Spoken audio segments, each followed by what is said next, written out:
It is time now for the Peter Chill Evening News for the Thursday evening, November 27, 2014. Good evening, everyone. Peter Wiggins, happy Thanksgiving, and here's what's happening on this Thanksgiving evening of 2014. Here are your news headlines. Here, our top story at 7:15 here is in New York, where millions of Americans are expected to head to the stores for holiday gift shopping on Thanksgiving, what's quickly becoming a new holiday tradition. After days of turmoil, Ferguson, Missouri has found a semblance of normalcy on Thanksgiving Day, a reprieve after days of violence and protests that unsettled in this town. News that the international nuclear talks with Iran are to be extended until next July is welcome, but we also see it will become more difficult to find agreement among so many partners, and by then, because those opposed to the deal are becoming stronger than those who. In Vienna, OPEC decided not to cut oil production to boost falling prices, sending benchmark crude plunged into a 4-year low. Brent crude, the international benchmark, fell more than $6 to $71.25 a barrel after OPEC ministers meeting in Vienna. Phyllis Dorothy James Watt, who became Baroness James of Holland Park in 1991, but who was better known as the Queen of Crime by the multi-layered mystery novels she wrote as P.D. James, died on Thursday at her home in Oxford, England at the age of 94.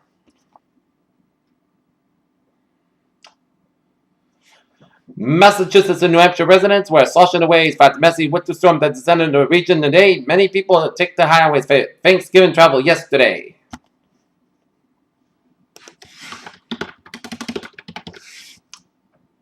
And the latest National Grid outage update here as of 7:17 here. And we have 4,715 customers in the dark without power that are National Grid customers in the dark. Many of them in Worcester, Massachusetts, and up in Worcester and up north. For portions of Massachusetts. And NSTAR is reporting about 8 customers without power, so that's good.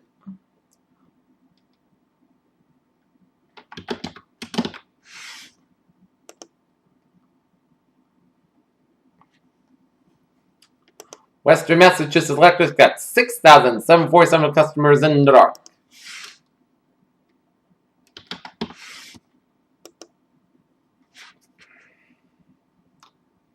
Public Service of New Hampshire customers.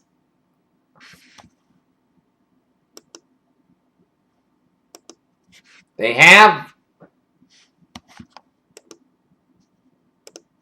142,818 customers in the dark without power.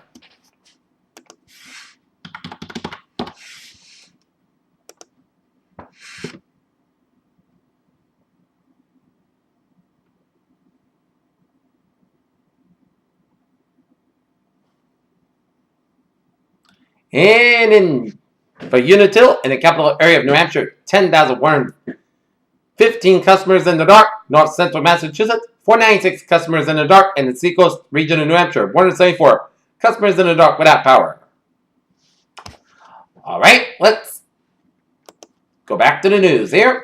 In Mexico City, and Battle President Enrique Peña Nieto on Thursday vowed to simplify Mexico's chaotic police structure and sub-collusion between officials and drug gangs as he tried to diffuse anger over the apparent massacre of 43. The wreckage of the British embassy vehicles after suicide attack in Kabul on November 27, 2014 on a Thursday. In Yola, a roadside bomb tore throughout a bus station near a busy junction in northeast Nigeria on Thursday, killing 40 people, including 5 soldiers, witnesses, and a security force on the scene said. Andrew Mitchell faces a legal bill up to £3 million after a judge threw out the charges claimed that the Tory former Prime Minister that he had been leveled over a floodgate. As U.S. cities recover from protests over the police shooting of a black man in Ferguson, Missouri, police in Cleveland, Ohio have released a video of another controversial police shooting showing that the death of a 12-year-old was brandishing a toy gun. In Napa County, a small earthquake registered a preliminary magnitude of 3.1 struck Napa County on Thursday afternoon, according to the U.S. In Zurich, the World Trade Organization reached an agreement on Thursday to modernize global trade infrastructure and regulations, overcoming a month-long standstill that threatened to derail a conclusion. European Commission President Jean-Claude Juncker at the EU Commission headquarters in Brussels. In Washington, after decades of steady improvements in air travel, a new report from the Federal Aviation Administration shows a surge in air collisions between commercial airliners and drones. In Frankfurt, unemployment in Germany fell in November as the labor market continues to shrug off weak growth, official data showed on Thursday. If you are one of the 39 million consumers that have so far snapped up one of Apple's new larger iPhones, chances are that you have iPads started to gather dust.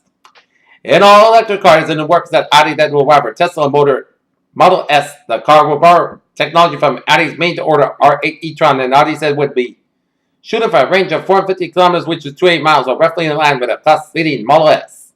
A few days ago, the Lenovo Yoga 3 Pro made tech headlines for a comedy troupe pretending to be the Lenovo employees at mall customers had a MacBook Air in an effort to highlight the Yoga 3 Pro's flexibility and Apple's thin like thereof. Scott Stapp, the 41-year-old lead singer Grammy-winning band. Creed says he's a rambling 15-minute-long video posted on his Facebook page on Wednesday that he's living in a hotel. In Los Angeles, Frank Yablans, a former president of Paramount Pictures in the 1970s, oversaw the release of several groundbreaking pictures as dad. A tweet from comedian Roseanne Barr about Bill Cosby was taken down. Centipedes have more legs than we do, but fewer genes. Researchers said the genes that are there are more interesting than those they find. Scientists detected an invisible shield roughly 7,200 miles above the Earth's surface that is protecting us from harmful, superfast electrons flying close to the speed of light. The first doses of an experimental Ebola vaccine developed partly in Canada were injected into the first volunteers in Halifax today. Researchers of University of Colorado manufacture a powder measles vaccine, which is safe for human testing. Generally, the majority of the Americans believe that the measles is no longer a modern-day disease. In Corpus Christi, Texas, the Food and Drug Administration has new rules that require restaurants, convenience stores, and even vending machines to list the calorie counts on all entrees and items alike. Alright, let's take a look at New England Instant Alerts here at 7:22. Here.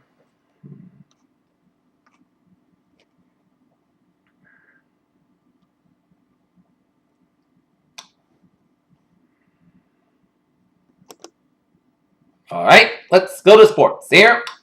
Philip Hughes, an Australian cricketer, died 2 days after he was struck by a ball. Houston Texans outside linebacker Jadavion Clowney is dealing with a considerable pain in his surgery repair knee that could keep him out of Sunday's game against the Tennessee Titans. And last time the New England Patriots played at Story Lambeau Field was in 2006. Only 3 members of the current roster was to the team that day. Tom Brady, Vince Wilfork, and Steve Gostkowski was with the Pats and the Packers square off at Lambeau Field on Sunday afternoon at 4:25, which is 3:25 their time. Here in the NFL scores here. Detroit Lions over the Chicago Bears, 34-17 here, and down to Dallas. The Philadelphia Eagles with 9:12 left in fourth quarter, leading the Dallas Cowboys 33-10 with 9:12 left in fourth quarter. In San Francisco, 49ers and the Seattle Seahawks will square up at 8:30 p.m., which is 5:30 p.m. their time. Peter Channel News Time, 7:23. Time now for a little travel report here on this Thanksgiving evening here, and it's smooth sailing highways and byways here. And a look at the traffic situation here. In Route 3 on the northbound side, it is backed up from Hanover all the way out to Derby Street and Hingham. That's because due to an accident on Route 3 southbound at exit 16, which is Route 18 in Weymouth here. 24 and Randolph, exit on 24 southbound at Route 139, which is exit 20. 95 on the northbound side, a little slower around 128 out in Canton here. 128 is Mulan Farm from Gloucester down for Braintree. Southeast Express on the northbound side, slow from the split to Fredericksburg Parkway in Quincy here. In Burlington, an accident, shoulder blocked on Route 128 southbound and exit 34, Wynn Street and exit 33, 3A. And in Lexington, an accident, right lane blocked on Route 120 northbound at exit 31, 4 225 and exit 32, Route 3 in Burlington. And in Lexington, an accident, shoulder blocked on Route 128 northbound at exit 30 at 2A and Route 31, 4 225. And in Denver, an accident, shoulder blocked on Route 128 southbound at exit 22, Route 62 and exit 23, Route 35. And the Mass Pike with Lawn 5 from Boston all the way out to the New York border here. And in Mass Pike, an accident on Freeman on Mass Pike westbound before interchange 12 to Route 9. In Westboro, early accident in Mass Pike westbound at Westboro service area on Stop and Go traffic from interchange number 12 on Route 9 in Framingham. And in Auburn, an accident on Route 29 westbound and exit 8 westbound on Route 12. And in Sterling, an accident on 198 southbound after Route 140, which is exit 5. And up in 495, accident, Lawrence accident, Brent Lane, blocking the 495, northbound and exit 45, Marston Street, and exit 46, Route 110, Pleasant Valley, and Mid-Thorn. Near. In Haverhill, accident, shoulder block, then 495, southbound at 409, at River Street, at exit 48, Wardell Connector. Here. In accident, at exit Hampton Eye. But otherwise, a smooth sailing commute here on this Thanksgiving evening here. And on accident, the left lane block of Route 95 northbound of Rhode Island, Massachusetts line, exit 1 in Attleboro. Here. All right, let's take a look at the weather situation here at 7:25 here. Tonight, we're going to see some snow showers likely meaning before 9 p.m. Clouds got below in 25 to 29 degrees and calm wind becoming northwest wind 5 miles per hour after midnight. Chance of precipitation 6%. Shallow night times 30 kilometers less than a 1 inch possible. Friday had chance of snow showers mainly before noon. Clouds skies by mid-morning and gradual clearance. Skies with a high near 35 degrees and a northwest wind about 7 to 9 miles per hour. Chance precipitation 50%. New 30 kilometers less than a 1 inch possible. Friday night, most of the coast got a low about 19 degrees. Northwest wind about 5 miles per hour common in the evening. For Saturday, Putt clouds got have a 36 low about 20 degrees and a lot of variable wind and light south wind. For Sunday, Putt most clouds got about 51 low about 42 degrees. Monday, Putt got about 54 degrees. Monday night, chance of showers, most clouds got low about 27 degrees and chance precipitation 30%. For Tuesday, most of the skies with a high near 36 degrees. Tuesday night, chance of snow and sleet, most of the clouds got low about 20 degrees and chance precipitation 30%. For Wednesday, a chance of rain and freezing rain, clouds got have at 51 degrees and chance precipitation 4%. For that, most of the clouds got low about 33 degrees. And for Thursday, most of the sun got about 46 degrees. North temperature 35 degrees, a little light rain, a lot of snow. And that's going to be it for the Peter Channel evening news on this November 27, 2014 on a Thursday. Thanksgiving evening, previously have a good evening with a good holiday to all. See you for the 11 o'clock report. Coming to next will be the high school football scoreboard Thanksgiving edition as I report scores from Massachusetts right now. Stay tuned.